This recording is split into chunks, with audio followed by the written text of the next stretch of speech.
Американ аналитикалық ұйымы 2012 жылдың қаңтар айында зерттеу жұмыстарын жүргізіп, әлемнің ең лас 10 қаласын анықтаған болатын. Бұл қалалардың барлығында өнеркәсіп орталықтары орналасқандықтан, қаланың экологиялық жағдайы өте нашар. Зерттеу жұмыстарының нәтижесі бойынша қоршаған ортаның ластануы жер жүзінің миллиардтаған тұрғынның денсаулықтарына кері әсерін тигізеді, өз зиянын келтіреді. Ал ендеше біз видеомызды бастайық. Видео басталмас бұрын арнаға тіркеліп, лайк басыңыздар. Ал ендеше біз видеомызға кеттік.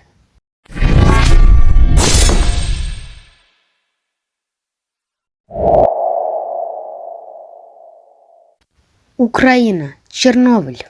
1986 жылдың 26 сәуірінде Чернобыль атом электр станциясы сынақ кезінде үлкен жарылыс салдарынан 30 адам қаза болып, 135 мың адам қауіпсіз аймаққа көшірілген. Бұл жарылыс салдарынан қала мен жақын аймақтарға кең көлемде радиация таралды. Чернобыль қаласындағы жарылыс бүкіл әлемдегі ең үлкен ядролық апат. Қаланың экологиялық ахуалы шамамен 5,5 миллион адамға залал келтірген. Доминикан Хайна. Байысте Хайна деген атымен кеңінен танымал бұл аймақ табиғи автомобиль аккумуляторынан шығаратын зауыт қалдықтарынан нашарлаған. Әсіресе қорғасын өндіруден шыққан қалдықтар жергілікті тұрғындардың денсаулығы мен қоршаған ортаға кері әсерін тигізеді. Қаланы ластайтын зиянды зат қорғасын, шамамен 85 мың адам зардап шеккен. Кабве, Замбия. Замбия астанасы Лусака қаласының солтүстігінде 150 шақырым қашықтықта жатқан Кабве қаласы қазба байлықтармен кеңінен танымал. 1902 жылы бұл қалада қорғасын кен орны табылған. Қаланың ауыр металдармен ластану деңгейі қажетті шамадан 4 есе көп. Шамамен 250 мың адам ауыр металл қалдықтарымен уланған. Қаланы ластайтын зиянды заттар қорғасын мен кадмий. Линфэнь, Қытай. Қытайдың ең лас қаласы. Бұл өңірде көмір өндіріледі.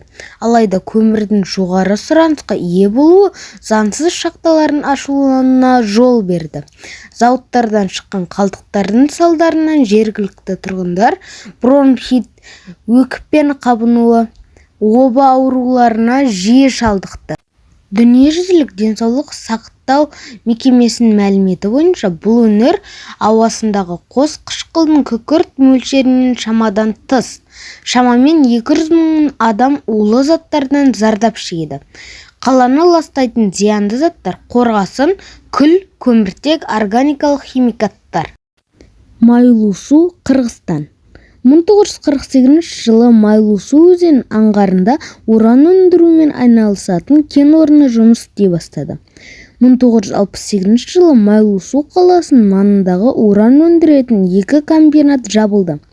Алайда бұл аймақта әлі күнге дейін радиоактивті қалдықтар сақталған. Сел, су көшкіні кезінде бұл қалдықтар басқа аймақтарға таралды. Шамамен 23 мың адам улы заттардан зардап шеккен. Қаланы ластайтын зиянды заттар ауыр металл және радиоактивті уран.